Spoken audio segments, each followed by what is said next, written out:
अस्सलाम वालेकुम dear students. आज हम सेकंड ईयर मैथमेटिक्स की एक्सरसाइज 1.1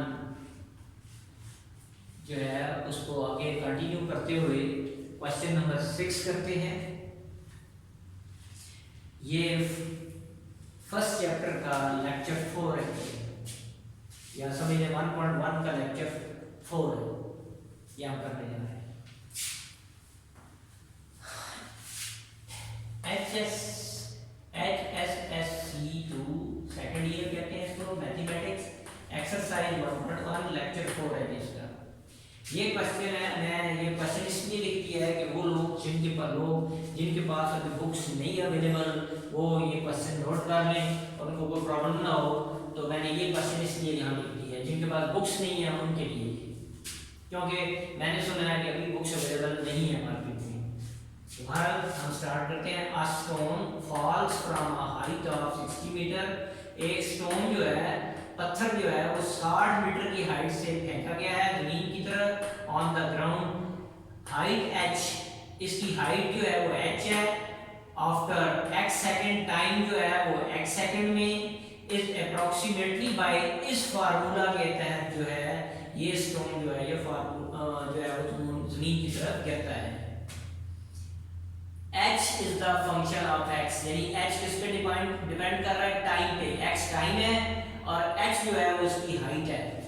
तो h is the function of x, यानी ये x पे डिपेंड कर रहा है। तो h of x is equal to 40 minus 10x square. फिर सुनिए, h जो है वो उसकी हाइट है, x जो है वो टाइम है, यानी कितने टाइम में कितनी हाइट होगी ये हम इस फार्मूला से फाइंड आउट कर सकते हैं, इस इक्वेशन से फाइंड आउट कर सकते हैं। तो ये आपको पार्ट्स दिए हुए हैं। कह रहा है 1 सेकंड में हाइट क्या होगी, 1.5 सेकंड में क्या होगी, c जो है वो 1.7 सेकंड में क्या होगी, और सेकंड पार्ट में कह रहा है when does the stone strikes the ground, जब स्टोन जो है वो जमीन से टकराएगा तो कितने वक्त में, कितना वक्त उसको लगेगा। व्हेन डज का मतलब है टाइम फाइंड आउट करना है। यहाँ पे व्हेन डज का मतलब है यहाँ टाइम फाइंड आउट करना है कि जब पत्थर जो है वो जमीन के साथ टकराएगा तो उस वक्त टाइम क्या होगा, ये हमें फाइंड आउट करना है।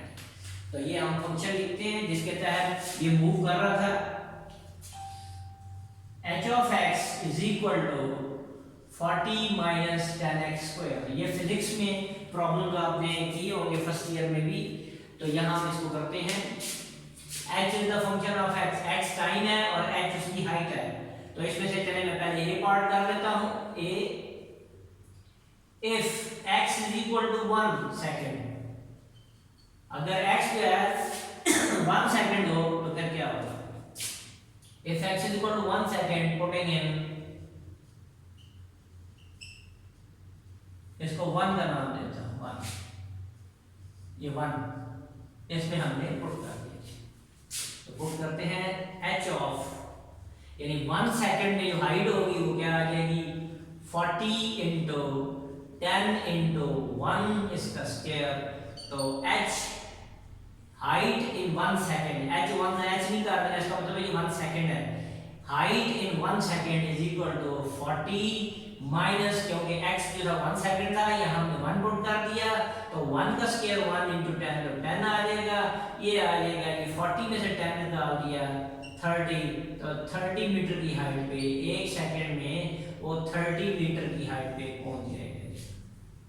यानी 1 सेकंड में वो कितना डिस्टेंस कवर करेगा, जब गिरेगा जमीन की तरफ तो 1 सेकंड में वो 30 मीटर तक जाएगा। 30 मीटर का जमीन से उसकी हाइट रह जाएगी। हाइट हमेशा जमीन से टॉप की तरफ लेते हैं तो कहाँ चली जाएगी, तो इसका मतलब उसकी हाइट कितनी रह जाएगी 30 मीटर की रह जाएगी। गिरा कितने से था 60 मीटर की हाइट से गिरा था, इस फार्मूला के तहत था। तो 1 सेकंड के बाद बताएं उसकी हाइट कितनी होगी, तो 1 सेकंड के बाद उसकी हाइट कितनी रह जाएगी 30 मीटर रह जाएगी। नेक्स्ट इसी का मैं एक और पार्ट कर लेता हूँ, बी आप खुद कर लेना, सी पार्ट करते हैं। सी ये इसका एक पार्ट था। For C part, if x is equal to 1.7 second, putting in 1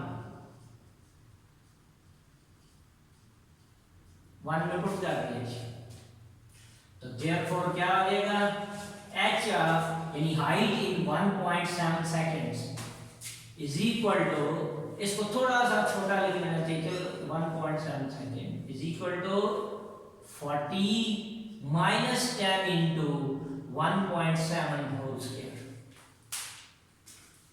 तो height in 1.7 seconds is equal to 40 minus 10 into, इसका जब हम स्क्वायर ओपन करेंगे तो 289, तो ये 2.89 बन जाएगा।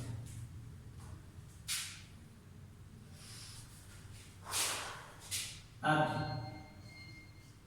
1.7 सेकंड के बाद 40 माइनस 10 को इससे मल्टीप्लाई कर दिया तो ये आ जाएगा 28.9 आ गया।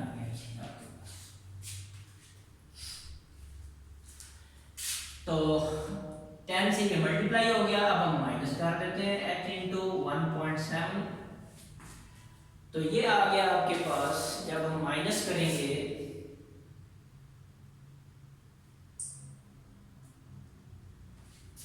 40 माइनस 28.9 11.1, अब उसकी हाइट जो है वो 11.1 मीटर जो है वो रह जाएगी। 1.7 सेकंड्स के बाद उसकी हाइट जो है वो 11.1 मीटर रहेगी। अब हम आते हैं सेकंड पार्ट की तरफ। सेकंड पार्ट,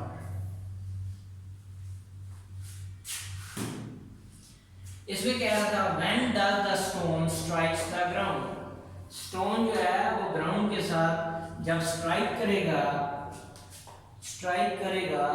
तो उसकी हाइट क्या होगी। तो ये फार्मूला फिर हम लिख लेते हैं, h of x is equal to 40 minus 10x square। अब स्टोन जो है वो जमीन से स्ट्राइक करेगा तो इसका मतलब है जमीन के साथ जब टकरा जाएगा तो उसकी हाइट क्या हो जाएगी, 0। when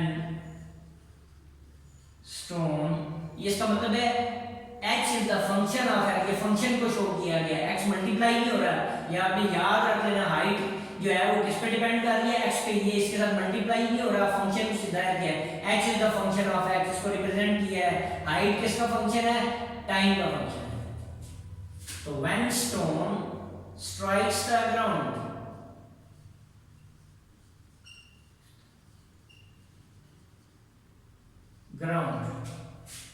तो we take h is equal to 0।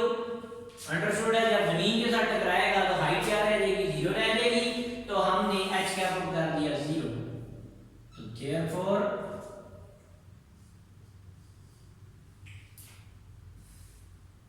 putting in 1,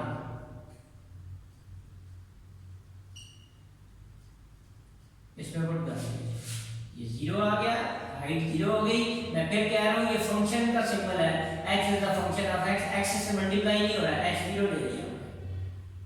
40 minus 10x square,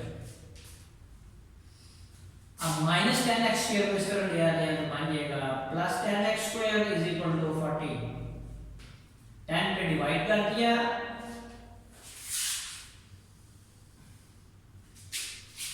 तो x स्क्वायर इज इक्वल टू 40 ओवर 10, ये कैंसिल हो गया तो x स्क्वायर 4 आ गया।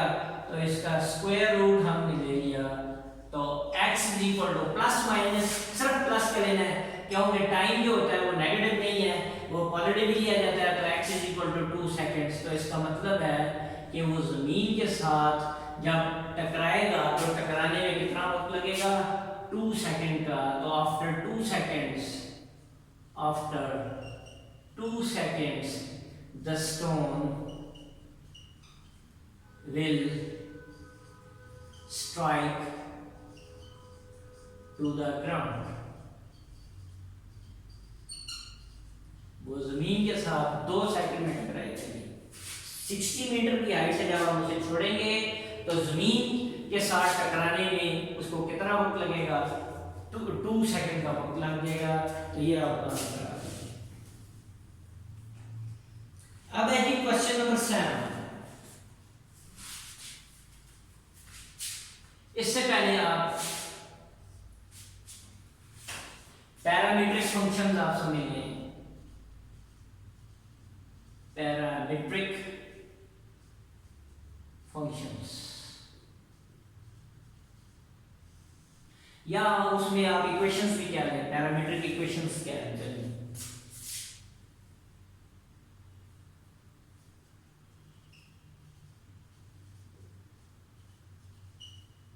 Parametric equations. पैरामीट्रिक इक्वेशंस इसकी डेफिनेशन मैं लिख देता हूं। Sometimes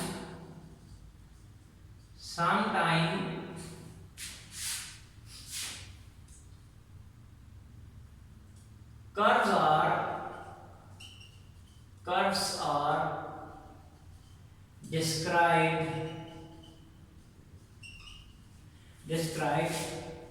in such a way that variables x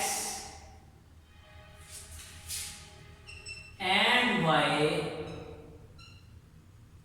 depends upon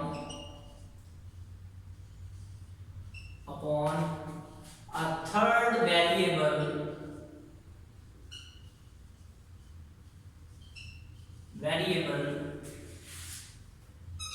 theta or t. This third variable is called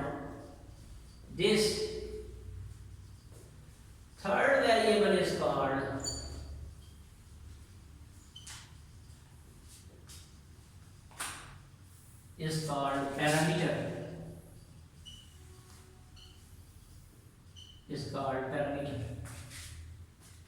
इसको हम ऐसे क्या लेते हैं, फॉर एग्जाम्पल अभी क्वेश्चन आएंगे। x is the function of t, मैं t वेरिएबल ले लेता हूं, और y is also the function, इसको मैं g कह लेता हूं, g of t। x is the function of t and y is also the function of t।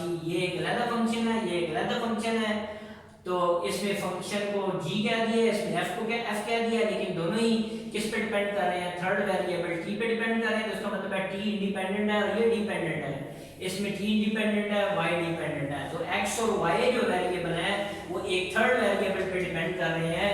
तो ये जो इक्वेशंस हैं इसको हम क्या कहते हैं, पैरामीट्रिक इक्वेशंस। और parametric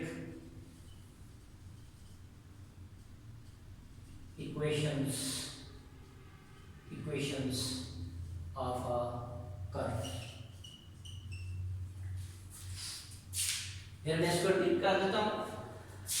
Sometimes curves are described in such a way that variables x and y, बाद दफा कर्व्स जो हैं वो इस तरह डिस्क्राइब की जाती हैं कि वेरिएबल x और y जो हैं वो डिपेंड करते हैं एक थर्ड वेरिएबल, क्या है थीटा, टी कोई और भी यूज कर सकते हैं वेरिएबल, लेकिन यहाँ जनरली हम थीटा या टी ही यूज करेंगे।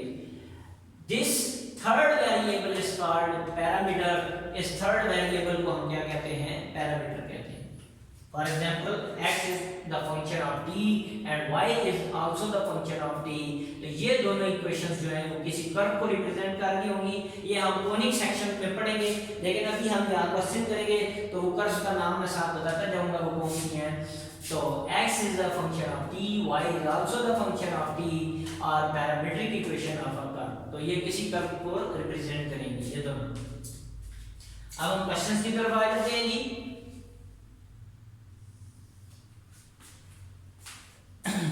Question number 7। Question 7, x equal to at square और y दिया हुआ है 2at। ये रिप्रेजेंट करते हैं, represent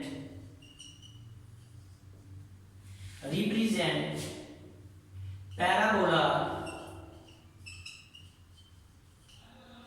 y is equal to 4 y square is equal to 4ax।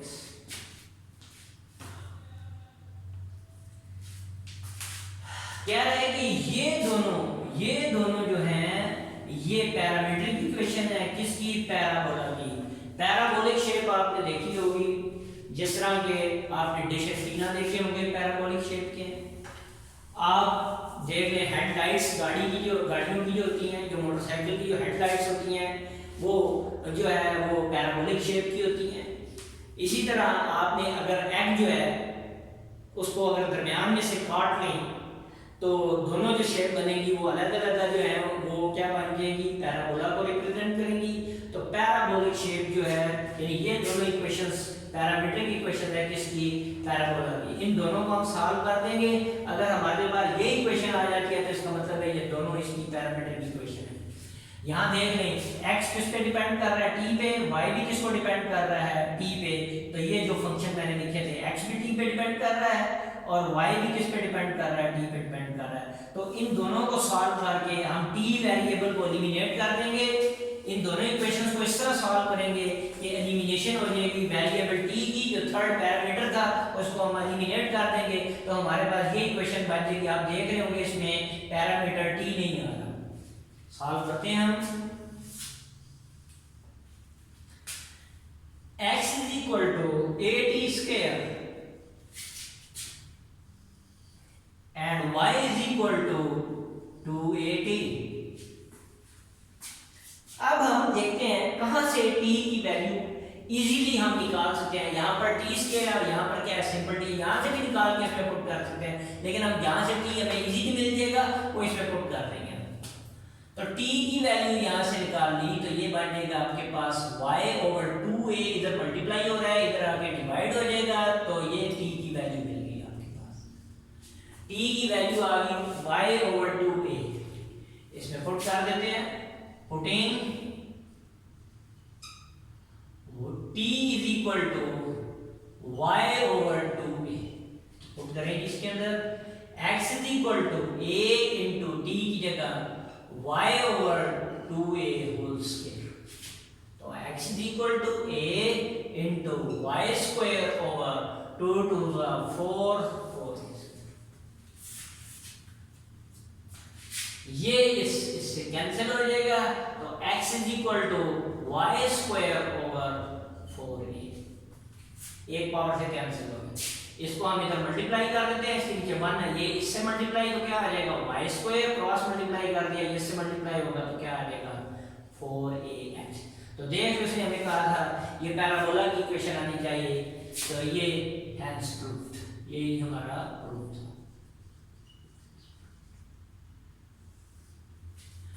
Parabola की शेप जो है मैं यहाँ बना रहा हूँ। वैसे पैराबोला इस तरह भी हो सकती है, इस तरह भी हो सकती है, ये भी हो सकती है और ये भी पैराबोला हो सकती है। चारों शेप है पैराबोला की। तो वो कोनिक सेक्शन में हम इसको पढ़ेंगे डिटेल के साथ। अभी सिर्फ ऐसे बताने के लिए बताया मैंने आपको, आइडिया देने से। नेक्स्ट फिर है सेकंड पार्ट, कह रहा है x is equal to a cos theta, y is equal to b sin theta. x is equal to a cos theta, y is equal to b sin theta. अच्छा ये question पहले लिख देता हूं।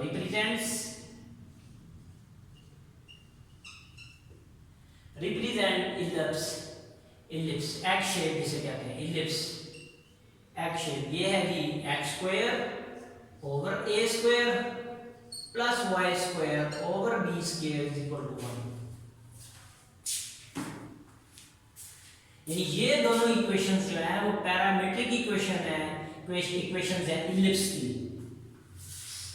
Ellipse कहते हैं ओवल शेप, एक्स शेप जो होती है उसे हम कहते हैं इलिप्स। तो यहां मैं कॉलम बना देता हूं,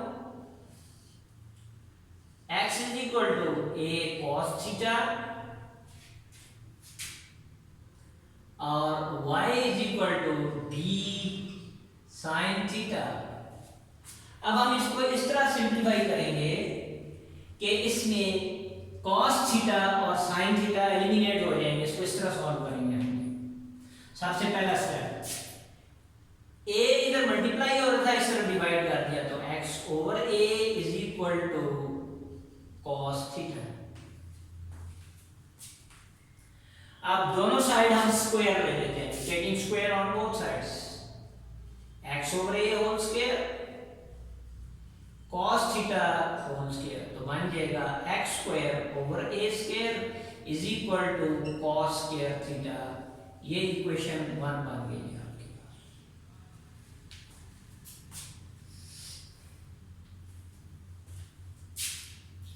फिर है ये आपके पास b इधर डिवाइड कर दिया, y over b is equal to sine of theta.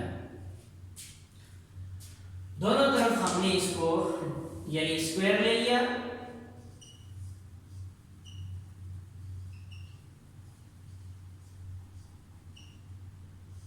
ये बन जाएगा y square over b square is equal to sine square theta.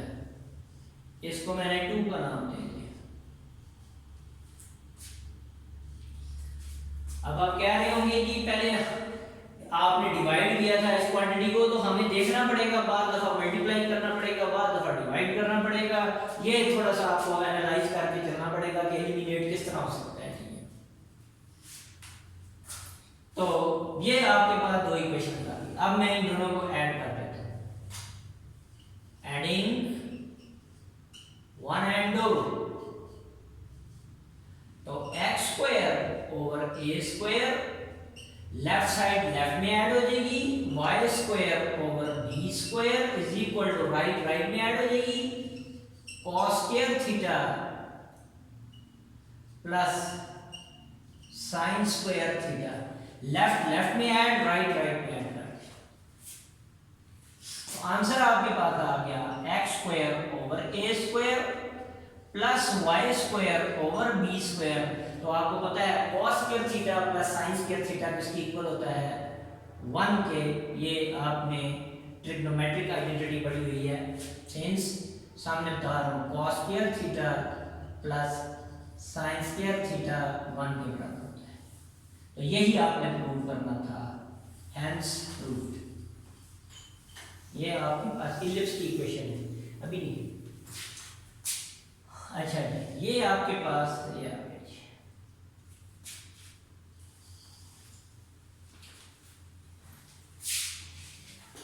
Ellipse जो है वो मैंने बताया था, जो शेप है ये इलिप्स की शेप है,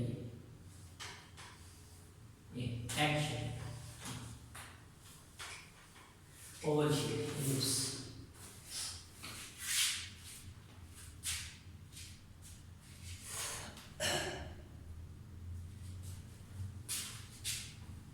थर्ड,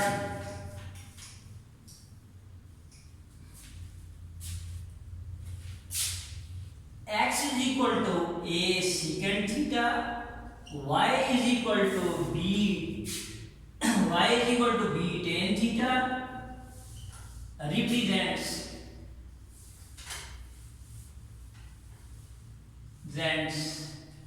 hyperbola। ये भी कोनिक सेक्शन में ही है सर।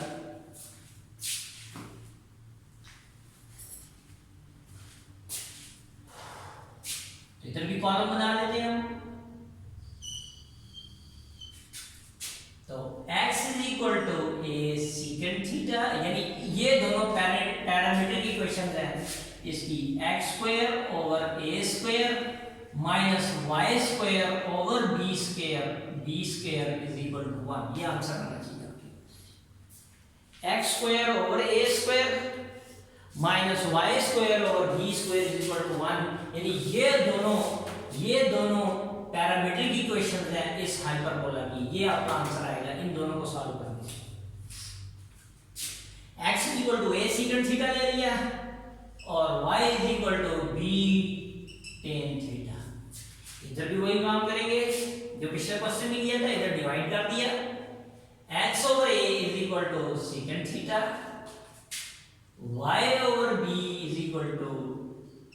Ten theta. दोनों तरफ स्क्वायर ले लिया तो x over a whole square secant theta whole square. तो x square over a square is equal to secant square theta. ये आपके पास इक्वेशन 1 है। x स्क्वायर, इधर भी स्क्वायर ले लिया दोनों तरफ एलिमिनेट करने के लिए। टेन थीटा होल स्क्वायर, तो ये आ जाएगा y square over b square is equal to tan square theta. इसको मैंने, ये थीटा है, इसको 2 का मान लेते हैं। अब सब्ट्रैक्ट कर देते हैं। Subtracting 2 from 1, subtracting 2 from 1। Left में से x स्क्वायर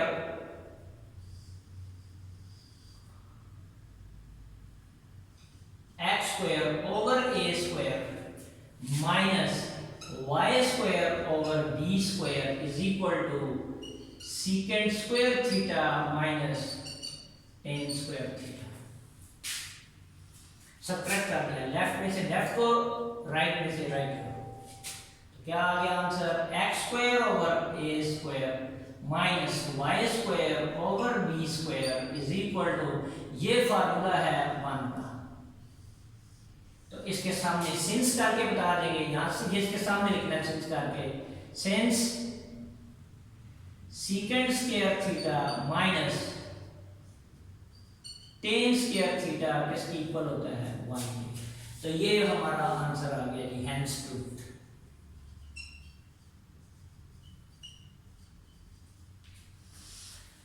तो हाइपरबोला क्या है? ये इलिप्स की शेप थी। हाइपरबोला की जो शेप्स हैं वो इस तरह हो सकती हैं। मैं यहाँ पर बना रहा हूँ हाइपरबोला की शेप्स, जिस तरह एक इधर होगी और ये एक इधर, और इस तरह ये हो सकती है, एक इधर और ये एक इधर, इस तरह नीचे।